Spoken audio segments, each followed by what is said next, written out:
नमस्कार, आप देख रहे हैं सीके टीवी। इस वक्त मैं मुकेश साहनी के आवास पर हूं और मुकेश साहनी अभी मंत्री हैं और बिहार में ही मंत्री हैं। यहां पर हमारे साथ एक व्यक्ति आए हैं जो एक फरियाद लेकर के इनके पास आए हैं और ये मुझे मिल गए यहाँ पर। इन्होंने बताया मुझे कि मुझे ये दिक्कत है। क्या दिक्कत है भैया? हम फिशरी डिपार्टमेंट से तालाब लिए हैं और गांव वाले हमको पिछला 1.5 साल से बहुत तंग कर रहे हैं। मछली आज तक मेरा निकला नहीं है। लगभग 30-35 लाख रुपए का मछली है, जिसमें 40,000 पीस मछली मेरा मर गया जासर। और न थाना में जाते हैं तो वहाँ कोई कार्रवाई होती है। एसडीएम साहब के पास गए, डीएसपी साहब के पास गए।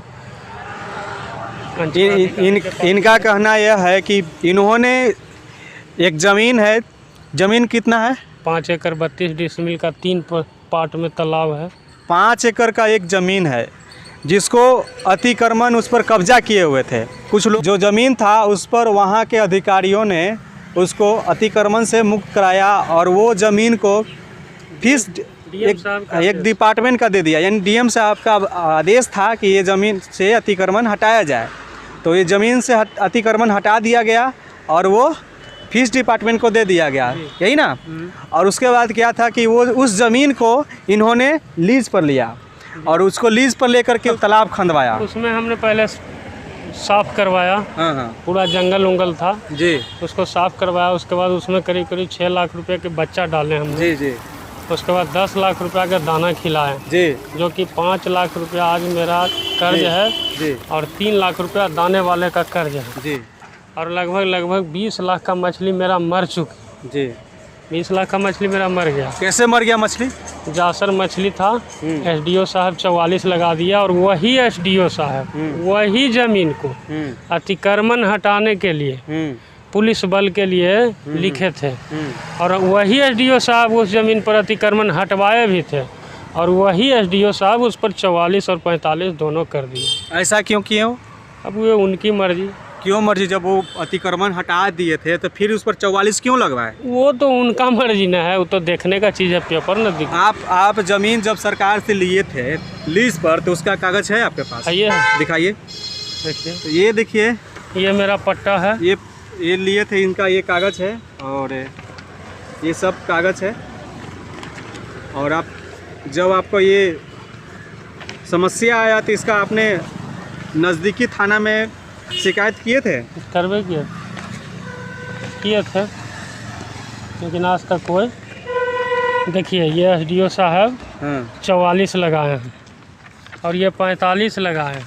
ये 44 का कागज़ है, आप लोग देख सकते हैं। मैं वीडियो के ऊपर स्क्रीन में लगा दूंगा। और ये 45 लगाए हैं और ये 45 लगाए हैं। हाँ। ये और ये वही एसडीओ साहब हाँ, वही ज़मीन पर अतिक्रमण हटाने के लिए जी। यहाँ से चिट्ठी लिखे। देखिए, ये है। अच्छा, वही एसडीओ जी साहब। जी। और यही सब बात है। तो जो ज़मीन को पहले से कब्जा किए हुए थे, क्या उनके पास उनका अपना जो हक का ज़मीन है, बोलते हैं कि मेरा ज़मीन है, उसके पास कोई कागज़ वगैरह है? कुछ कागज नहीं।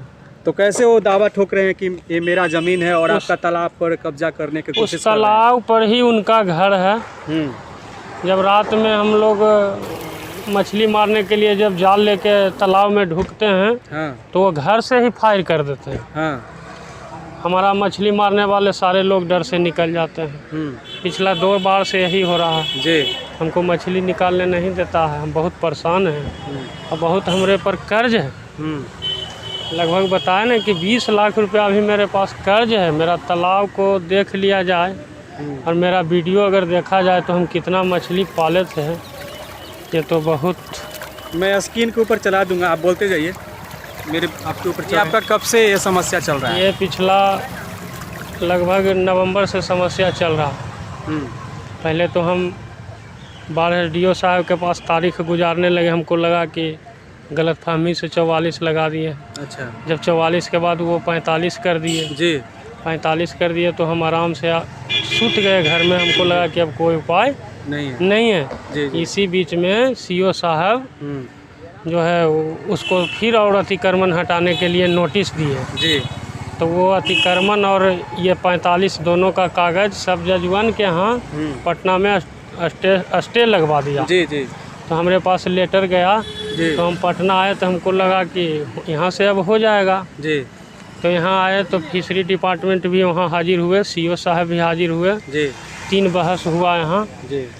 स्टेटस को ख़त्म हो गया। जब सरकारी विभाग प्रस्तुत हुए तो स्टेटस को ख़त्म हो गया। जी जी। लेकिन आज तक आदेश नहीं मिला और थाना भी कहता है कि आदेश लाइएगा स्टेटस को ख़त्म होने का, तभी मछली निकलेगा। अभी जो आप मछली पाले हुए उस मछली का क्या हुआ? मछली उसे ही तालाब में है। पानी बहुत वर्षा पड़ी थी जिस दिन, उस दिन जाल उल से घेरे हैं, तब पर भी 1 कुंटल मेरा मछली भागा है। जी। और एक दिन पिछला 1 महीना पहले उस तालाब, एक पाट के तालाब में मेरा जहर डाल दिया था वही लोग। हम FIR किए तो थाना प्रभारी साहब FIR नहीं लिए। क्यों नहीं लिए? वो बोले कि ऐसे ही ठीक हो जाएगा। मैंने वो क्या FIR करेगा, सुधर जाएगा, यह हो जाएगा, वह हो जाएगा। मैंने 5 दिन बहला करके हमको रखे। तो हम 5 दिन के बाद सर बोले कि सर हमारा FIR कर लीजिए। तो बोले कि ये FIR नहीं होगा। तो हम चल गए सर्किल इंस्पेक्टर के यहाँ। जी जी। तो वहाँ मेरा FIR ले लिए। जी। ले लिए, लेकिन वो फॉरवर्डिंग कर दिए थाना प्रभारी को। जी। थाना प्रभारी आज तक मेरा FIR नहीं किए हैं।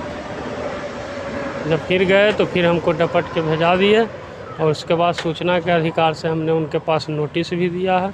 आज तक 1 महीना हो गया, FIR लॉन्च भी मेरा नहीं हुआ। मुकेश सहनी के पास आए हैं, क्या लगता है आपको समस्या सोल्व हो जाएगा? ज़रूर हो जाएगा। हम तो आए हैं यही सोच के कि ये मत्स्य विभाग का मंत्री हैं और आज तक हम नहीं आए थे। 1 साल से भटक रहे थे इधर उधर। आज हम आए हैं, देखिए हमको तो आशा है। तो ये समस्या है, सारा कागजात होने के बावजूद भी अफसर लोग हैं जो फरियादियों का फरियाद नहीं सुनते हैं और पैसा लेकर के जो दबंग होते हैं सिर्फ उन्हीं का बात मानते हैं। तो इनका कहना है, सामने आपका है, इनके पास सारा डॉक्यूमेंट है, सारा चीज़ है, उसके बावजूद भी न इनका FIR दर्ज किया जाता है और न ही इनका अपने तालाब में मछली मारने दिया जाता है और लगातार इनको सताया जा रहा है। अभी ये मुकेश सहनी के पास आए हैं जो मत्स्य विभाग के मंत्री हैं और तो यही है कि बहुत कर्ज हो गया है मछली के चक्कर में।